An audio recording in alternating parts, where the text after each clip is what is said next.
probably a little sceptical because I had invested quite a lot of money up front. But the first module was a 2-day residential or 3-day residential, and I thought the calibre and quality of the facilitators was exceptional. They had an in-depth knowledge of the subject matter they were teaching, but they also were practiced coaches. And I think, after the first module, I was really very excited about it and also quite challenged by it. It's been the first time in years I'd felt I was challenged my own assumptions about doing things.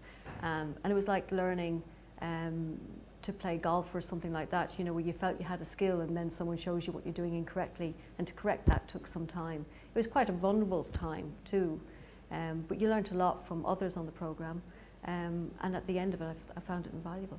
I think it gave me the confidence to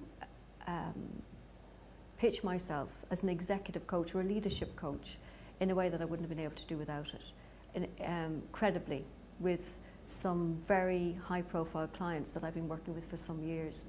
And I found that the way I worked with them changed. And I felt that rather than take on the burden of some of my clients' issues, I was able to get them to deal with them themselves, which was a great learning and experience from the programme. Because I think it's because it gave me the confidence to be able to question and challenge them to find their own answers in a way that I wouldn't have done before, wouldn't have felt comfortable before. In some respects, I felt I should have the answers as a management consultant, which is the way I had been working with all my clients, that I felt they'd look to me for the answers, and that it was all right not to have the answers and help them explore different options for them to come to the answers for themselves. So I think that really was the key change. It's probably been better recognised in the UK, and in London in particular. Many years ago, I think it was labelled as a remedial activity for people, but I think there's a whole new, particularly senior people in positions in this economic climate, are finding they're being very careful about how they spend their money. So I think they find the one-to-one interaction over a period of a number of months through coaching a better way of them developing particular skills, and that the standard training or development programs they've been on are no longer the answer. I think the EMCC accreditation and the fact that it's accredited by Strathclyde University was another thing that's very, very important. There are a lot of people who say they've been on coaching development programs, but certainly from my experience, the School of Coaching would be recognised, particularly because of the accreditations, and that does give it an edge over others. And I also think the calibre of people you meet on it and the calibre of people that you then, as an alumni, continue to keep in contact with is very different to others.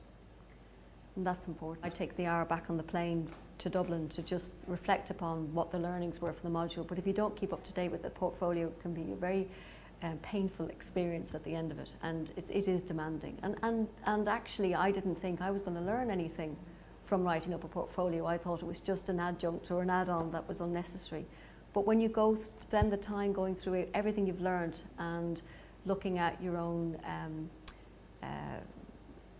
real methodology, coaching methodology, and being asked to actually put that down in writing and to articulate it, it was very, very helpful when it came to positioning yourself with clients, particularly those clients who would challenge you about what coaching was about and whether or not it was useful for them. One was an ex-CEO of a hospital who was becoming a management consultant. He'd retired from that role and was becoming a management consultant. Others were HR professionals at various stages of their career.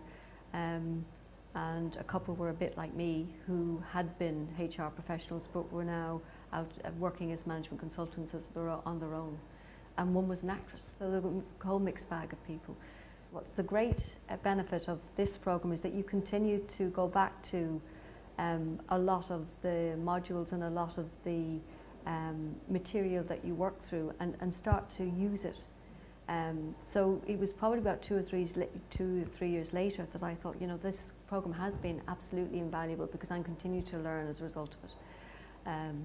So I think it's because the experience doesn't end with the programme, and you continue to put stuff into practice that made it invaluable. So yes, at this stage I would say I would heartily recommend it to anyone who thought they really wanted to be either an executive coach or that they would help them in their own lives.